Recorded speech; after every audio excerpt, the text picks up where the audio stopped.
చేస్తాను. చాలా సింపుల్గా ఉంటుంది. ఎగ్ కర్రీ వేగా చేసుకోవచ్చు. కళాయి పెట్టాను, ఆయిల్ వేసాను.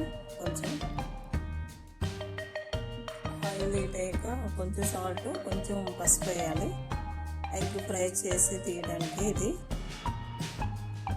ఎగ్ ఆల్రెడీ బాయిల్ చేసి ఉంచాను, కళాయిలో వేసాను. అది లైట్గా వేగాక అది తీసాక కొంచెం లైట్గా వేగాలి.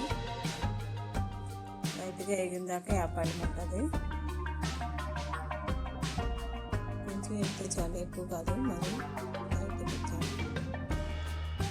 ఇది ఎగ్ వేగాక 2 టమాటో కట్ చేసి ఉంచాను, 2 ఉల్లిపాయ కూడా కట్ చేసి ఉంచాను. ఇది చాలా బేగా అయిపోద్ది, సింపుల్గా బాగుంటుంది, టేస్ట్ కూడా. ఇది వేగిపోయింది ఎగ్. అది వేపాక ఉల్లిపాయ కట్ చేసిన ఉల్లిపాయలు, కరివేపాకు, పచ్చిమిరపకాయలు పెట్టాను. ఇప్పుడు ఉల్లిపాయలు వేసాను. ఉల్లిపాయలు వేసాక టమాటో వేసాను. టమాటో వేసాక పచ్చిమిరపకాయలు 2, మీకు ఎంత కావాలో అంత వేసుకోవచ్చు. కరివేపాకు కొంచెం. అది కొంచెం మగ్గాక కొంచెం మగ్గాలి. ఇంకా దీంట్లో వాటర్ ఏమి వేయకూడదు, డ్రైగా ఉంటుంది ఎగ్ కర్రీ.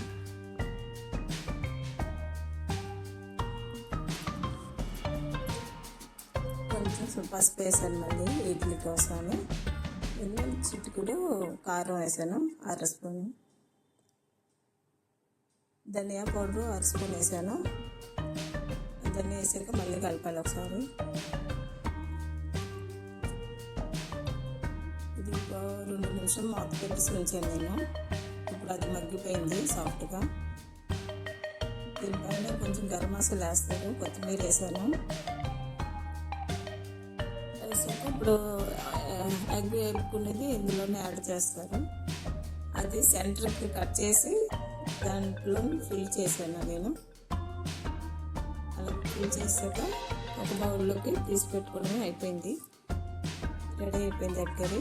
చాలా బాగుంటుంది టేస్ట్, ట్రై చేయండి అందరూ. ఎగ్ కర్రీ సూపర్గా ఉంటుంది. Thank you.